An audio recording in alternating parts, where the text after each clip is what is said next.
నొప్పి మాయం, సర్జరీ దూరం, ఆపరేషన్ లేకుండా మోకాళ్ల నొప్పులకు ఆధునిక చికిత్స ప్రాణ పెయిన్ క్లినిక్. నమస్తే, welcome to I dream inside politics with Kavitha. ఈ మధ్య కాలంలో మహిళల్ని అవమానపరిచేలా, కించపరిచేలా, అమర్యాదకరంగా మాట్లాడుతున్నటువంటి మాటలు విపరీతంగా పెరిగిపోతున్నాయి. మగవారే కాదు, ఆడవారు కూడా ఆడవాళ్ళని కించపరిచేలా వ్యాఖ్యలు చేస్తున్నారు.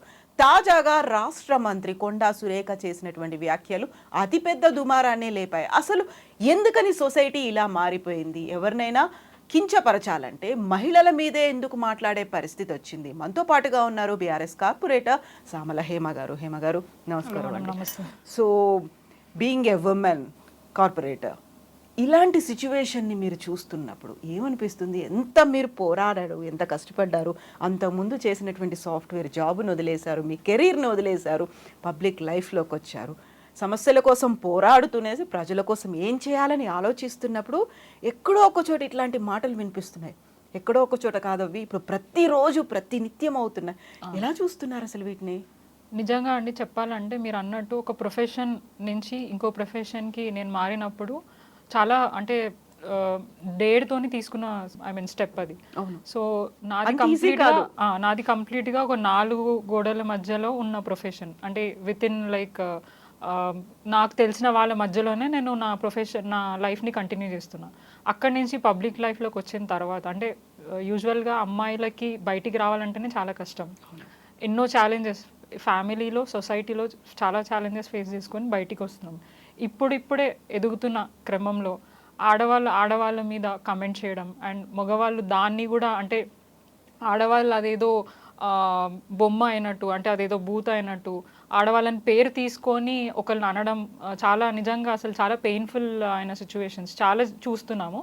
అండ్ రీసెంట్గా నిన్న జరిగిన ఇన్సిడెంట్ అయితే, అంటే నిన్ననే కాదు ఎన్నో రోజుల నుంచి కేవలం ఉమెన్నే టార్గెట్ చేస్తూ బేస్లెస్ కమెంట్స్ చేయడము, ఉమెన్ మీద కమెంట్ చేయడము, అంటే కొంతమంది అంటే చెప్పడానికి కూడా అది వీల్లేని మాటలు వాడుతున్నారు. అంటే మనం ఎక్కడ బతుకుతున్నాం ఇంకా?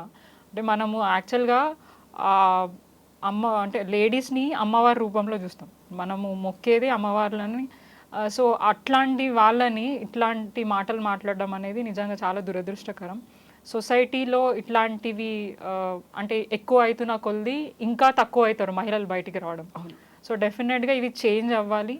అది మనలో నుంచే స్టార్ట్ అవ్వాలి. అది నేనైనా కానీ ఇంకెవరైనా కానివ్వండి, మనం ఎంకరేజ్ చేసుకుంటూ ఇతర మహిళలని రెస్పెక్ట్ చేస్తూ వాళ్ళని సపోర్ట్ చేయాలి తప్ప దాన్ని మనము అంటే అట్లా చేయడం కరెక్ట్ కాదనేది నా ఉద్దేశం.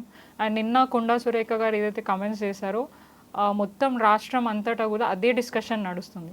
అంటే వారు కొద్దిసేపటి క్రితం, అంటే ఆ కమెంట్స్ చేసే కొద్దిసేపటి క్రితం ఒక మహిళగా నా మీద అనుచిత వ్యాఖ్యలు చేస్తున్నారని చెప్పేసి చాలా బాధపడ్డారు. సోషల్ మీడియాలో విపరీతంగా ట్రోల్ అయింది. మేము కూడా బాధపడ్డాం. వారి మీద చేసిన కమెంట్స్ కరెక్ట్ కాదు, దాన్ని కూడా మేము ఖండిస్తున్నాం. వారే కాదు, ఎవరు ఏ మహిళ మీద చేసినా కూడా మేము డెఫినెట్గా దాన్ని అపోజ్ చేస్తాం. సో వారు అంత మాట్లాడి అంత బాధపడ్డాక కొద్దిసేపటికి మళ్ళీ మీడియా ముందే వారి గురించి మాట్లాడుతూ కేటీఆర్ గారి మీద బేస్లెస్ ఎలిగేషన్స్ చేస్తూ ఒక ఫ్యామిలీ పర్సనల్ లైఫ్ని ఒక మీడియాలో మాట్లాడడం అనేది చాలా దురదృష్టకరం. ఎందుకంటే వాళ్ళ ఫ్యామిలీలో ఏం జరుగుతుందో ఎవరికీ తెలీదు. కానీ ఆమె పబ్లిక్ డొమైన్లో పెట్టి పబ్లిక్లో మీడియా ముఖంగా మొత్తం రాష్ట్రం అంతటా కూడా మాట్లాడే విధంగా, అంటే తను బాధపడిందని ఇంకొక మహిళని బాధ పెట్టడం ఎంతవరకు కరెక్ట్? సో తనైతే క్లియర్గా అది ఎట్లా చెప్తున్నారంటే పక్కనే ఉండి చూసినట్టు మాట్లాడుతున్నారు కొండా సురేఖ గారు. సో అయినా కూడా తన మీద పోస్ట్ పెట్టిన వాళ్ళ మీద తనకి అవకాశం ఉంది లీగల్ యాక్షన్ తీసుకునేది. ఇంత రచ్చ చేయాల్సిన అవసరం లేకుండే, కానీ డైవర్ట్ చేయాలి. ఇప్పుడు మన రాష్ట్రంలో ప్రజలు అసలు ఏం జరుగుతుంది గత 9 నెలల నుంచి 10 నెలల నుంచి కాంగ్రెస్ ప్రభుత్వం వచ్చిన తర్వాత, సో అవన్నిటినీ చూసుకుంటే 9 months నుంచి డెవలప్మెంట్ జరగట్లేదు. వాళ్ళు ఏదైతే 6 గ్యారంటీస్ అని చెప్పారో దాని మీద ఎక్కడ చర్చ లేదు.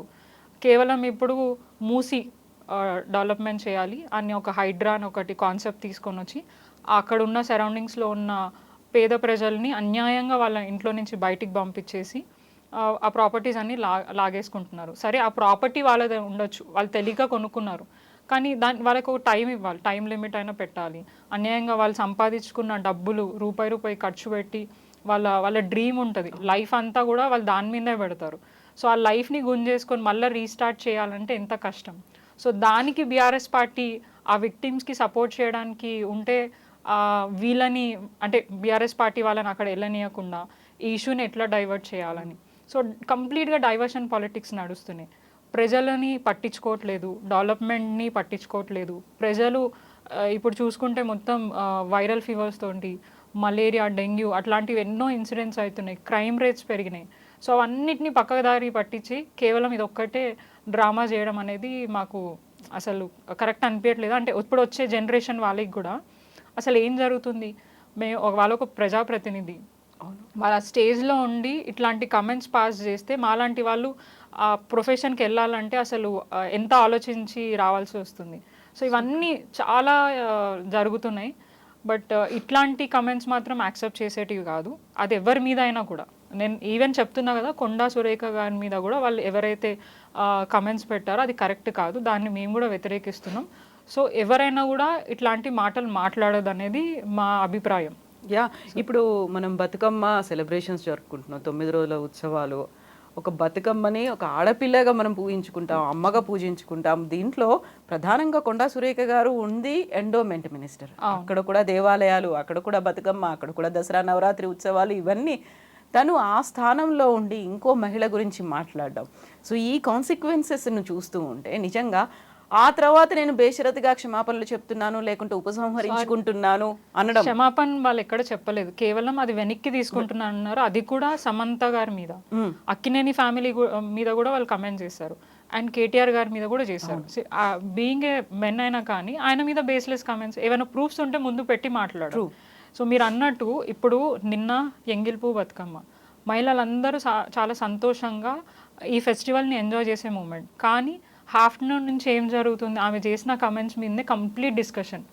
బతుకమ్మ సెలబ్రేషన్స్ ఎక్కడ కనిపించట్లేదు. ఏ మహిళల్ని నార్మల్గా మనం టచ్ చేసినా కూడా అరే ఒక మంత్రే అట్లా మాట్లాడుతుందా అంటే ప్రతి ఒక్కరు, మేము గుడికి వెళ్ళడం కానివ్వండి, లేదంటే ఎక్కడికైనా పబ్లిక్లో వెళ్ళినప్పుడు కానివ్వండి, అట్లా మహిళా మంత్రి అయి ఉండి అట్లా మాట్లాడడం ఎంతవరకు కరెక్ట్ అని ప్రతి ఒక్కరు చర్చించుకునే స్థితికి ఈరోజు తెలంగాణ కాంగ్రెస్ ప్రభుత్వం తీసుకొచ్చింది.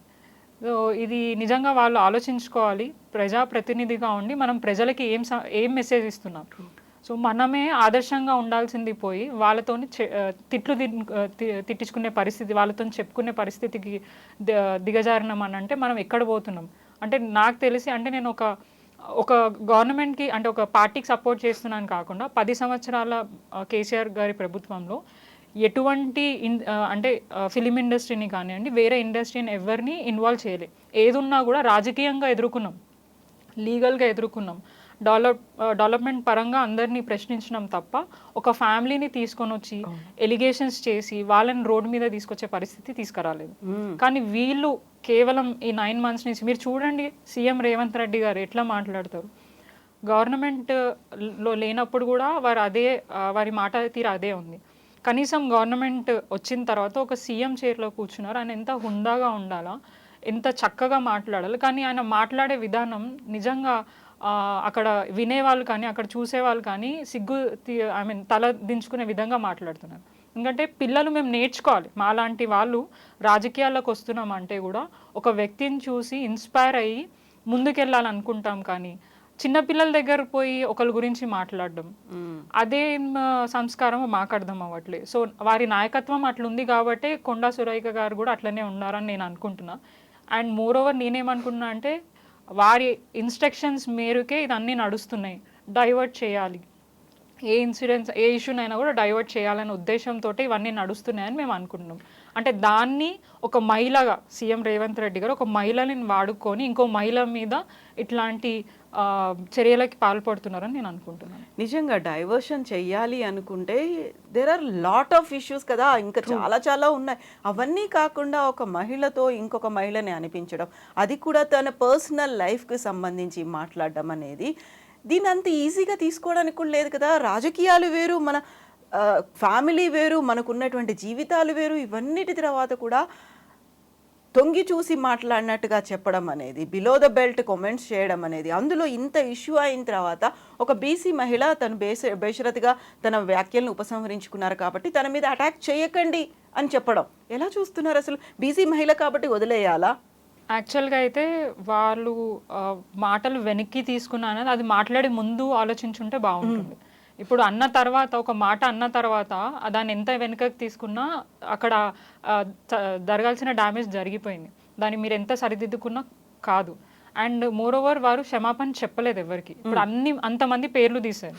సమంత గారి పేరు తీసింది, రకుల్ గారి పేరు తీసింది, అండ్ నాగ చైతన్య గారి పేరు తీసింది, అక్కినేని నాగార్జున గారి పేరు తీసింది. సో వాళ్ళ ఫ్యామిలీస్ మీద ఏమి ఇంపాక్ట్ పడుతుంది? సో వాళ్ళు వాళ్ళు క్లియర్గా మెన్షన్ చేశారు. వాళ్ళు చేసిన కమెంట్ తర్వాత వాళ్ళు కూడా హుందాగా వారిని రెస్పెక్ట్ చేసుకుంటూ మీరు చేసింది కరెక్ట్ కాదు, మీరు మా మీద కమెంట్ చేయడం అది కరెక్ట్ కాదు, మా పర్సనల్ లైఫ్ మేము మ్యూచువల్గా మేము విడిపోయాం, అది మా పర్సనల్ డెసిషన్, దాని గురించి మీరు పొలిటికల్గా లాగాల్సిన అవసరం లేదు. అసలు వాళ్ళు ఆ ఇన్కన్వెన్షన్ ఎందుకు వచ్చిందో అంటే I'm sorry I should not talk this. ఇప్పుడు ఇన్కన్వెన్షన్ వల్లనే కేటీఆర్ గారు మీద ఇట్లా కమెంట్స్ చేశారు. అడగాలంటే మేము అడగలేనా ఇప్పుడు మీకు మంత్రి పదవి ఎట్లా వచ్చింది అని చెప్పి? వాళ్ళు రేవంత్ రెడ్డి గారు ఇప్పుడు పదవిలోకి వచ్చినాకనే ఇన్కన్వెన్షన్ని కూలగొట్టారు. సో అంటే ఏ బేస్ మీద కూలగొట్టారు? ఎవరినైనా పిలిస్తే రానందుకు కూలగొట్టారా? అంటే మేము మాట్లాడలేకనా? సో అది మర్యాద కాదు, అది మాకు తెలుసు. అట్లా మాట్లాడడం కరెక్ట్ కాదు, అది ఎవరైనా కూడా కరెక్ట్ కాదనేది మా ఉద్దేశం. మీకు ఒకవేళ ఒక వ్యక్తితోని ఏదైనా ప్రాబ్లం ఉంటే డైరెక్ట్గా కానివ్వండి, లీగల్గా కానీ వాళ్ళతో కొట్లాడండి, సబ్జెక్ట్ పరంగా కొట్లాడండి, లీగల్గా కొట్లాడండి. అంతేగాని ఇంకో ఫ్యామిలీని తీసుకొని వచ్చి వాళ్ళ లైఫ్ని పబ్లిక్ డొమైన్లో డిస్కస్ చేసే రైట్స్ ఎవరికి కూడా లేదు. That's completely private thing.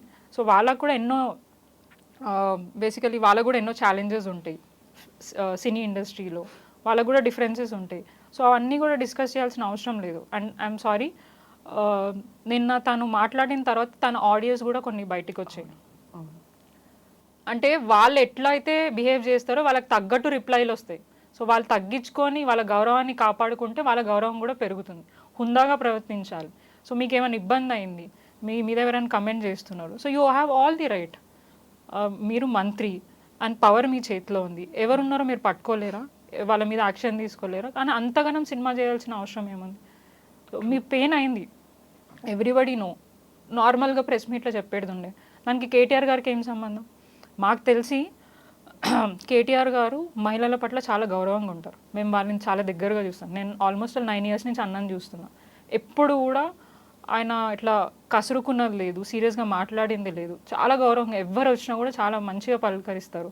And ఈ ఆల్వేస్ సే మహిళల పట్ల నాకు చాలా గౌరవం, వాళ్ళు ఎంతో కష్టపడి ప్రొఫెషన్కి వస్తారు. మీరు ఇంకా అంటే మేమే డీమోటివేట్ అయ్యి అంటే ఒక స్టెప్ బ్యాక్ వేసినా కూడా హీ ఆల్వేస్ మోటివేట్. అంటే అట్లా కాదు, మీరు ముందుకు రావాలి, మంచి నాయకత్వం అంటే మంచి లీడర్షిప్ క్వాలిటీస్ మీకున్నాయి, మీరు చేయాలి అని చెప్పేసి బాగా మోటివేట్ చేస్తుంటారు, ఇన్స్పైరింగ్గా మాట్లాడుతుంటారు.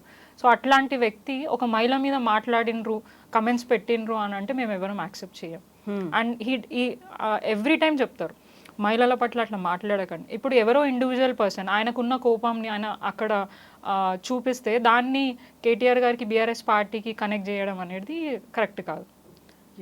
సో అది నేను చెప్పాలనుకుంటున్నాను. సో ఇప్పుడు బేషరతుగా వెనక్కి తీసుకుంటున్నాను, అది సరిపోదు కదా, చేయాల్సినటువంటి చర్యలు చాలా ఉన్నాయి. ఇప్పుడు సీఎంగా రేవంత్ రెడ్డి ఏం చేస్తారు, లేకుంటే ఏఐసిసి అధిష్టానం ఏం చేస్తుంది, ఎలాంటి చర్యలు తీసుకుంటుంది, అది కదా కావాల్సింది ప్రధానంగా. ఇప్పుడు మీరు ఆ వెనక్కి తీసుకున్నారు అని చెప్పేసి ఈరోజు మార్నింగ్ మాట్లాడారు. రేవంత్ రెడ్డి గారు కూడా నిండు సభలో బీఆర్ఎస్ మహిళా ఎమ్మెల్యేల మీద కూడా ఆయన మాట్లాడడం జరిగింది. ఏమని? ఆడబిడ్డలని నమ్ముకుంటే బస్ స్టాండ్లో అడుక్కొని తిన్నాను. అది తప్పు మాట కదా, వాళ్ళు చెల్లే కదా, చెల్లె అని సోదరి అని సంబోధిస్తూ ఒక చెల్లియో అక్కను అట్లా మాట్లాడడం ఎంతవరకు కరెక్ట్? అందరు ఆడబిడ్డలు అని అన్నారు, నువ్వు ఒక పేరు తీయలే అక్కడ, ఆ ఆడబిడ్డలను అని అంటే ఎంతవరకు దాన్ని మనము యాక్సెప్ట్ చేయాలి? సో అట్లా ఎన్నో మాటలు మాట్లాడారు. అది ఇర్రెస్పెక్టివ్ ఆఫ్ ది పార్టీ చాలామంది చాలా రకాలుగా కమెంట్స్ చేస్తున్నారు. అంటే నేనేమంటున్నా అంటే మీరు ఎట్లాగైతే మాట్లాడతారో దానికి సమాధానమే వస్తుంది, మీరు తగ్గండి. అంటే సమాధానం చెప్పడం కానీ ఏమైనా అనేటప్పుడు కానీ ఒకరిని తీయకుండా డైరెక్ట్గా దాన్ని ఎదుర్కొనే ప్రయత్నం చేయండి. కానీ ఒక పర్సన్ని ఒక వ్యక్తిని పెట్టి మాట్లాడకండి. అంటే మహిళలను ఎందుకు అనాలి? మనము పొద్దున్న లేస్తే అమ్మవారిని అంటే గుర్తు చేసుకొని మనం మన డేస్ని స్టార్ట్ చేస్తాం. సో అట్లాంటి సమయంలో మహిళల పట్ల ఇట్లాంటి మాటలు రావడం అనేది నిజంగా యాక్సెప్ట్ చేసే విషయం కాదు. సొసైటీ ఇంకా కూడా మారాలి. ఇంకా మనం ఇంకా వెనుక అంటే ఎప్పుడు Women's Day, Mother's Day celebrate చేసుకున్నప్పుడల్లా ఎంతో గొప్పగా చెప్పుకున్నాం కేవలం ఆ ఒక్క రోజే, ఇన్స్పిరేటివ్ గా మాట్లాడతాం ఆ ఒక్కరోజే. అప్పుడు అన్ని స్టేటస్లు నిండిపోతే అందరికి సెంటిమెంట్ లైన్స్ అన్ని గుర్తుకొస్తాయి. అది ఆ ఒక్క రోజుకి ఎందుకు పరిమితం కావాలి? 365 days 24 hours ఆ రెస్పెక్ట్ అనేది ఉండాలి కదా. సో అది ఉంటేనే మనం ఫ్రీగా హ్యాపీగా మూవ్ అవడానికి అవకాశం ఉంటుంది. నేను సామల హేమ గారిని ఎప్పుడు చూసినా ఇలా నిండుగా చీరలో కనిపిస్తూనే ఉంటారు. చాలా వరకు చేసేటువంటి కామెంట్స్ కావచ్చు, ఎదుటి వాళ్ళని డిమేన్ చేయాలి అంటే నువ్వు మగాడివైతే అనే దాంతో పాటుగా నీకు చీర గాజులు పంపిస్తాము. వెరీ లేటెస్ట్గా జరిగినటువంటి episode BRS MLA Kaushik Reddy గారు ఆయన చూపించిన విధానం, ఇవన్నీ చూపించినప్పుడు ఇప్పటికి కూడా ఎంత మనం డిస్క్రిమినేషన్ ఉంది అంటున్నాము, ఎంత వివక్ష పోవాలి అని పోరాడుతున్నాము. ఇవన్నీ ఇన్సిడెంట్స్ అనేవి నువ్వు మగాడివైతే నీలో మొగతనం ఉందా, నువ్వు మీసం ఉందా, ఇలాంటివన్నీ చూసినప్పుడు ఇంకా ఇంత తక్కువ చేసి చూపించాల్సిన అసలు ఆ మైండ్ సెట్లో ఏముంటుంది? చీర గాజులు అనగానే ఏమొస్తుంది అనుకుంటున్నారు? అంటే లైక్ చిన్నగా ఉన్నప్పటి నుంచి ఆ డిఫరెన్సియేషన్ అనేది మన పేరెంట్సే నేర్పిస్తారు. నువ్వు మొగోడివి ఏడవద్దు, ఆడపిల్లను ఏడ్చినా ఏడ్చిపోతుంది అనేది రెగ్యులర్గా అది ఎప్పటి నుంచో తరతరాల నుంచి వచ్చే ఆ సిస్టమ్ లాగా అయిపోయింది. సో ఇప్పుడు ఆడపిల్ల కాగానే వీక్, అందుకనే వీళ్ళకి అది అనేది చాలా ఈజీ అయిపోయింది. అంటే ఎవరైనా కానివ్వండి ఆ మర్యాద లేకుండా, ఆ చీరకున్న గౌరవం వాళ్ళకి తెలిసినా కూడా దాన్ని నెగ్లెక్ట్ చేస్తూ చీర గాజులు వేసుకో అంతెందుకండి. మీరు కౌశిక్ రెడ్డి గారు అంటున్నారు అంటే కాంగ్రెస్ పార్టీ మహిళా నాయకులే చీర గాజులు వేసుకొని తిరుగు అని ఇంకొక లీడర్ని అనడం మేము చూసినాం. అంతగనం కౌశిక్ రెడ్డి గారు అన్నప్పుడు వాళ్ళు అంతగనము అట్లెట్లా మహిళలని రియాక్ట్ అయ్యారు. మరి వాళ్ళ నాయకులే కదా, మహిళా నాయకులే కదా అట్లా మాట్లాడడం జరిగింది. సో అంటే అసలు ఎవరికి ఏం పద్ధతి ఉందో అర్థం అవ్వట్లేదు. మనం చేంజ్ అవ్వాలా, మన మైండ్ సెట్ చేంజ్ అవ్వాలా. చీర గాజులు అనేది వీక్ కాదు, జెంట్స్ కంటే చాలా స్ట్రాంగ్, మెన్స్ కంటే ఉమెన్ ఆర్ వెరీ స్ట్రాంగ్ అనేది అందరికీ తెలుసు. బట్ స్టిల్ ఇప్పుడున్న సొసైటీలో ఇంకా మారలేదు. అండ్ ఇంకా కూడా వాళ్ళు ఏంటంటే ఇంకా వీక్, వాళ్ళు ఎంత స్ట్రాంగ్ అనేది వాళ్ళ మదర్ని చూసి తెలుసుకోవాలి. అది నేను అంటే చీర ఇంకా గాజులు అంటే మీ మదరు, ఆమె ఎంత స్ట్రాంగ్ ఉంది, నిన్ను ఎలా పెంచింది అనేది నువ్వు అంటే పెరిగే దాన్ని బట్టి ఉంటుంది అని చెప్పేసి నేను అనుకుంటున్నాను. ఎస్ హేమ గారు, థ్యాంక్ యూ సో మచ్ అండి. మళ్ళీ మనం నెక్స్ట్ అదర్ టాపిక్స్ గురించి కూడా మాట్లాడుకుందాం. Thank you so much.